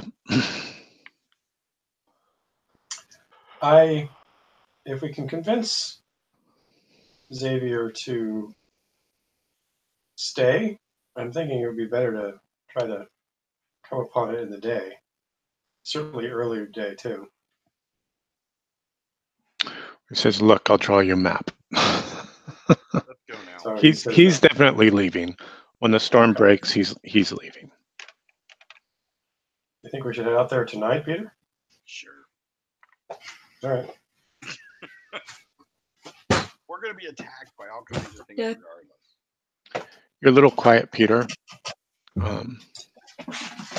Maybe your headset microphone is down. Oh, there we go. My headset microphone was up. Ah. There we go. Sorry, it's over my head because I'd been drinking.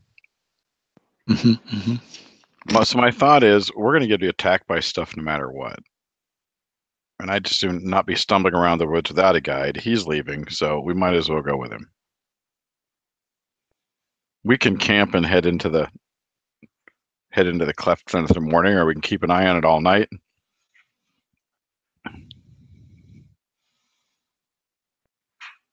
I just also agree. I don't see a point in delaying yet.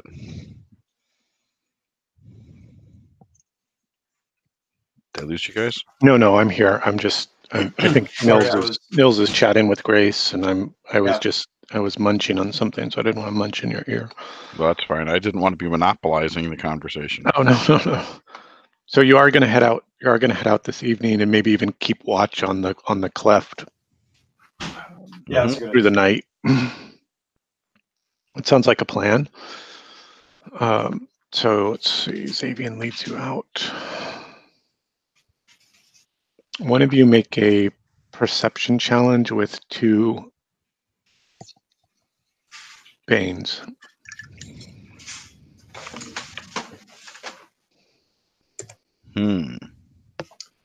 Perception. That's an intellect challenge. Intellect challenge with 2 Banes. All right, Peter. Well, I can't be surprised, so it's helpful. So 2 Banes, you said, right? Yep.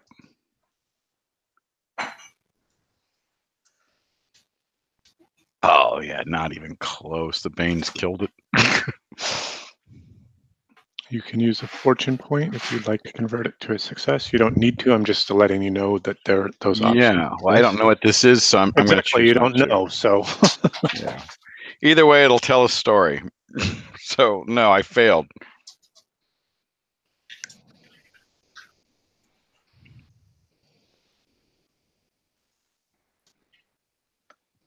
But sorry, I'm just drawing on the map. Let's see. Polygonus revealus.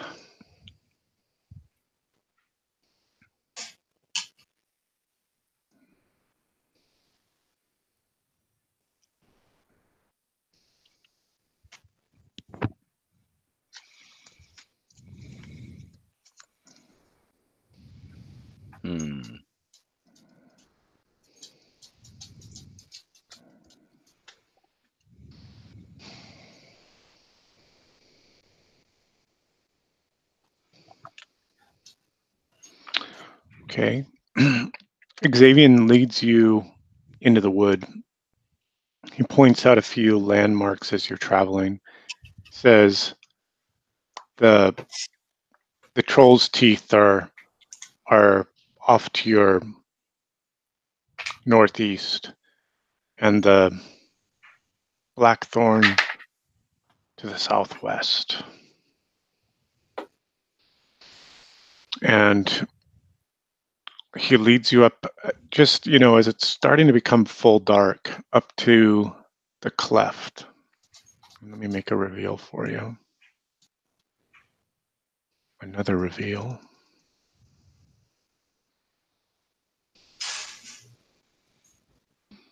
Polygonus revealus.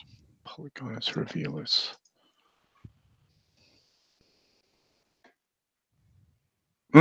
You're on the wrong map. Yep.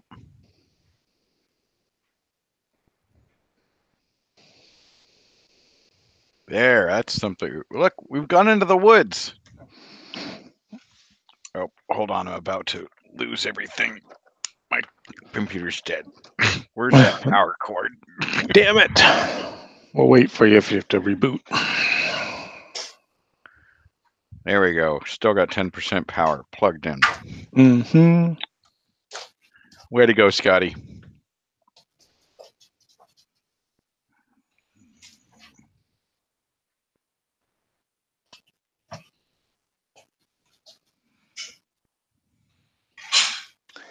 Yeah, so this is, you sort of creep up on this clearing, on this area where this cave in the earth is to be found, and it's clearly a camp for many, many men. Well called, Nils. And much like you even see a few of them moving about, but let's see how many are outside the cave.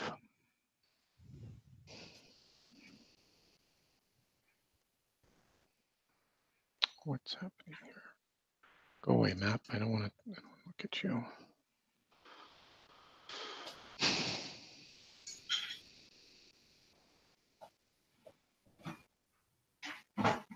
Yeah, there's well over a dozen milling around outside the camp. There's some cook fires. There are some, just general camp activities from a bunch of hardened men.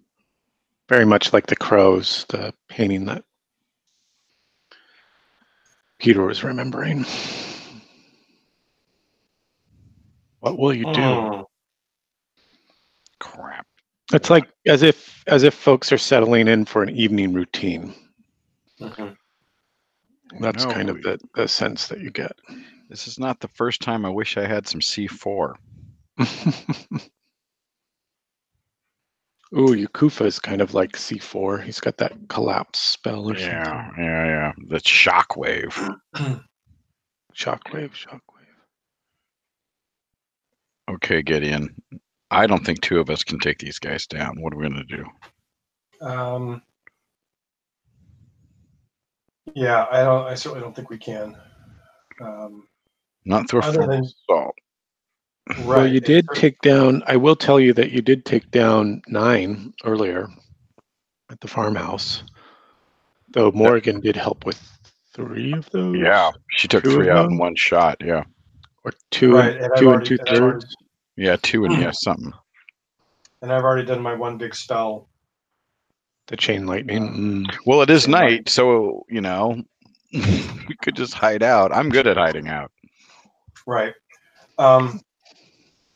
Yeah. Other than waiting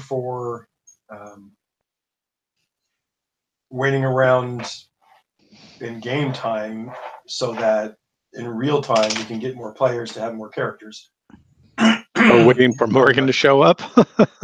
Morgan, or waiting until next week when Glenn can show up.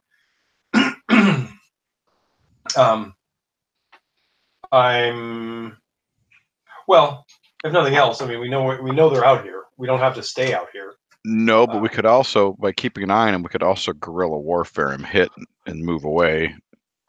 Just right. Yeah, I'm just I'm a little worried that once they realize that someone's out here, they're going to come out and we become hunted. Exactly. So why don't we watch it for a while and see if they send out, we can discern a pattern to their movements or so on and so forth. That not only that, but also look for guys like going off into the bushes to go to the bathroom, and maybe we can. Oh, gotcha. Yeah. Take care of them then, kind of thing. Oh, look, they just sent out a party of 600s. Let's kill those guys. Yeah, I see what you're saying.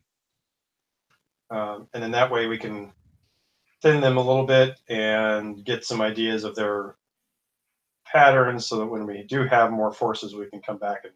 Or maybe we can notice a weak point in the roof that we can blast out and bury them alive. That'd be good.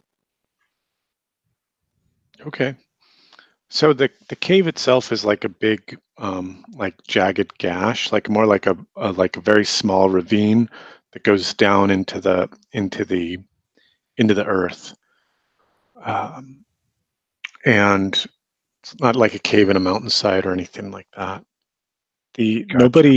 Nobody leaves the relative proximity of the clearing of the area around the cleft. There's even you see some like makeshift privies that have been set up,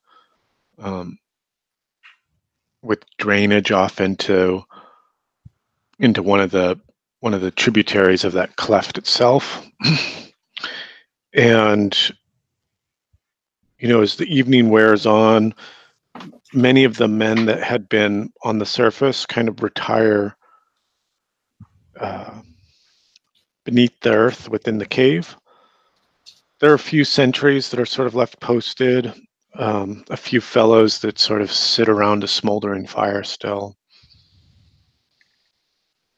Maybe 5 still on the surface. So from what it sounds like, it's more like you said a ravine. Mm-hmm. Yeah, So I'll draw on the sketch pad like a top down of what I see in my mind. So there's not going to be like an entrance way we can collapse to try to trap them in there or something like that. Right. You could try to collapse the ravine is not very big. It's maybe 10, 15 yards long. Mm-hmm.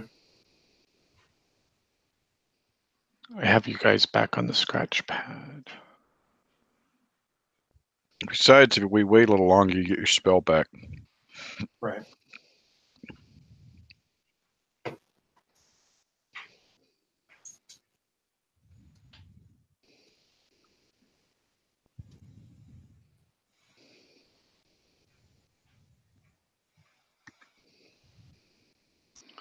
So this is like a top down, right? And it's sort of in a clearing around the woods.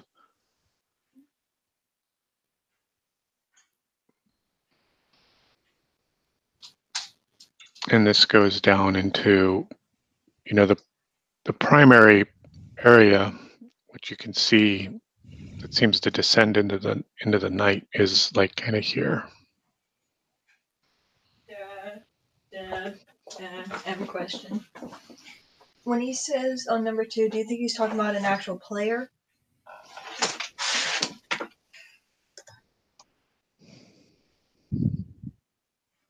Is she listening to our podcasts?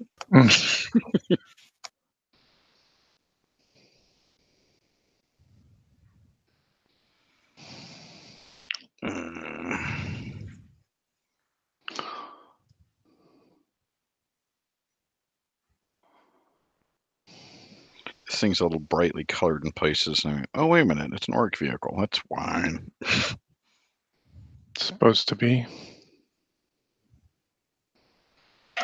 Okay, I'm back. They don't mind Garish.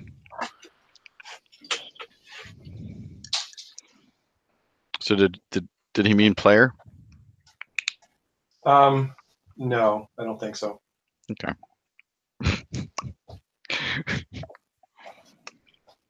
When you muted off, I asked Erin, I said, did she listen to our podcasts? Yeah, I heard that. No, she's working on. For every day that she misses PE, she has to write a paragraph about the sport that they're playing. Ah. And so he gave her some prompts about the NCAA tournaments. Oh, cool.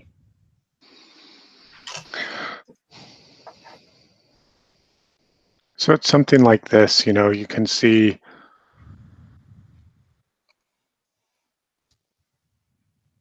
ways down into the ravine, but the primary area is that area that I've sort of marked out with black. And not that it does much good, but that's kind of what we've got, what we're dealing with. Okay.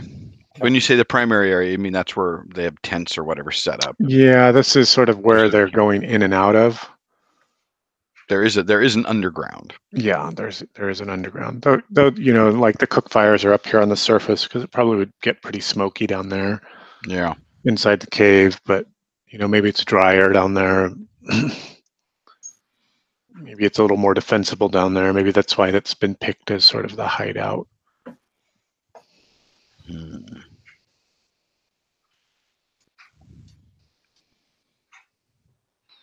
All right, it's a late, both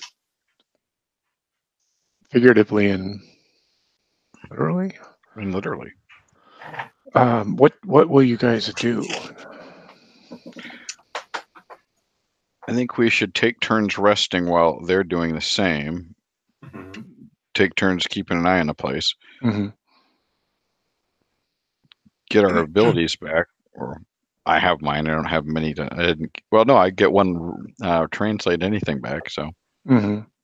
Yeah, I don't. That would be good for me too. And plus, keep an eye on it and see if there's more coming or going, or if we can. Yeah, that's all. Okay. I just remember walking right into a cobalt fortress without doing any reconnoitering and just about getting wiped out. Okay, so watching and waiting. Yeah. You can break away. The safest way for you to camp and to rest would be for you to break away and set up your own kind of bivouac. Mm-hmm. Mm-hmm. Some ways away from these fellows. Though if you do want to keep a persistent watch throughout the night, only one of you will be able to do your recovery. It'll be your choice about who does or who doesn't. Well, I don't know if we need to keep a persistent watch on the ravine, but we should, not just both go to sleep and. Yeah, you wouldn't necessarily need to do that, but part of that keeping a persistent watch on the ravine is making sure that nobody's coming up on you, right. as you're that kind of thing, and that's the stress that kind of prevents both of you from getting full rest. Well, so I say we break a little further away. Break a little further away to recover. Take your full rest for the evening and awake refreshed on the dawn, right? Mm-hmm. Okay. All right. Good. And again, not to meta, but because Opie can't be surprised. Well, if he's unconscious, I guess he can. Maybe, but I mean, it's not the stress of being surprised, but just somebody coming up onto your position. Your height, your watch, your even just stumbling on it. Yeah. You're blind, right? And not being able to move away or make a decision about how you're going to deal with it. Okay, so you both take your full rest.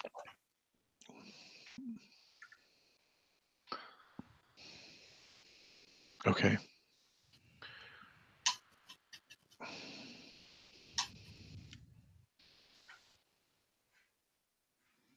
Okay, cool. Mm-hmm. Mm-hmm. All right, on the third day at the Verge, and you're watching this camp, and it's day. Its day breaks much like its night fell. Cook fire activity, people moving around, but that's about it. All right. So they're not coming out. We can attack a few of them while they're cooking from the edge of the woods. And in the morning, you see, yeah, about another dozen of them out moving around. Yes, there's at least a dozen. There's more likely about 20 people there. There could be more.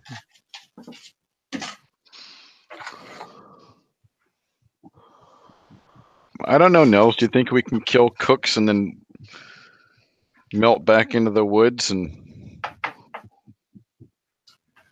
Well, we could because neither one of us is the heavy hitter. Well, we've got a couple of heavy spells, but It's true. I think as we this is probably a good place to call it for the night. Pause up the evening. I'm getting worn out, and I think it seems like a reasonable place for us to stop if you guys are thinking about dealing with this, how to deal with this camp, or what you want to do to deal with this camp. Certainly a big thing to get into. Take on. Yeah, so let's do that. I think it's an excellent idea. Okay, cool. Hits or misses for the night, for this session. Any? Oh boy, yeah, my hits were my dice were on fire. Oh yes, that was awesome. Oh my God, 20s at the right time. It's like I said, Legolas moments there. The miss was missing some characters. Yep. He said Rich only joined us for part of an adventure, and I already like him. I already miss having him here. Yeah, Rich. Yeah, Glenn and Rich. He has a new character that he's talking about showcasing next time he plays with us. So that'll be fun. Well, I'm hoping it's tall and thin and female, because then we'll have Boris and Natasha. No, it's an orc. Could be a tall, thin orc. Could be a tall, thin female orc. Oh, Boris. Female orcs? Oh, Rich. Oh, Rich. It depends on the world you're running. Some worlds there are no female orcs. They just reproduce by raping women. I find that one a little much. It's a little dark. Yeah, for my delicate sensibilities. Right. I know. How about you, Aaron? Any hits or misses?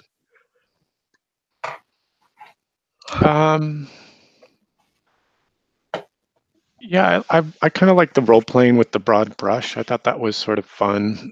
The encounters with Matil and Mary and Xavian, all that stuff that was happening down in the inn.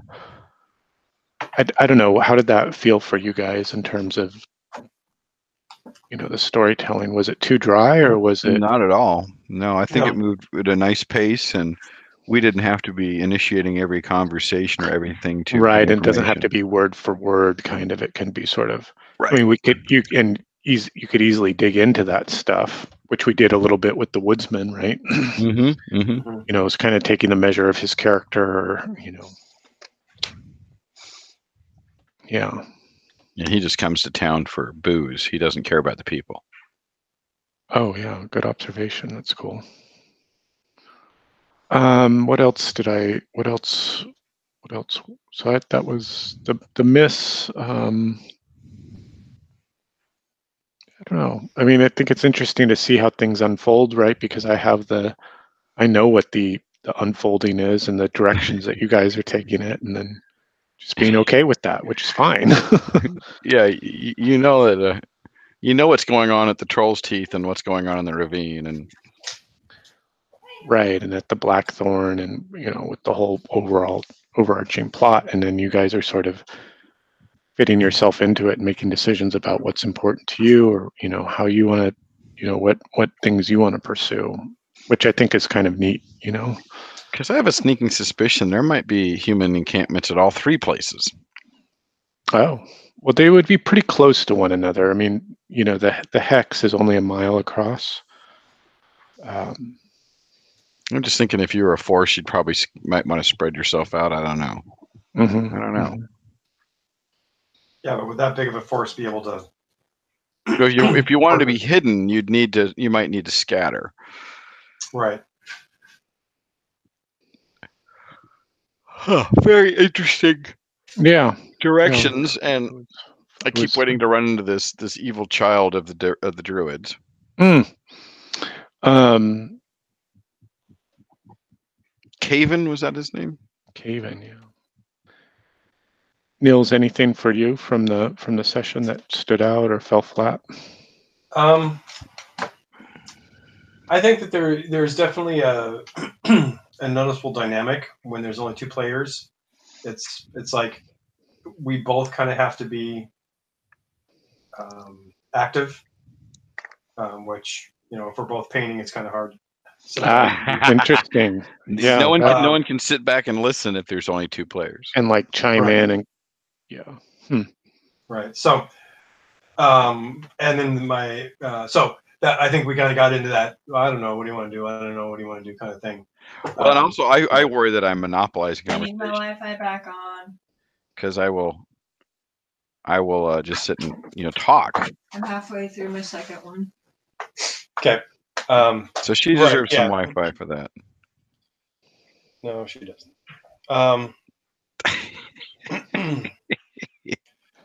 So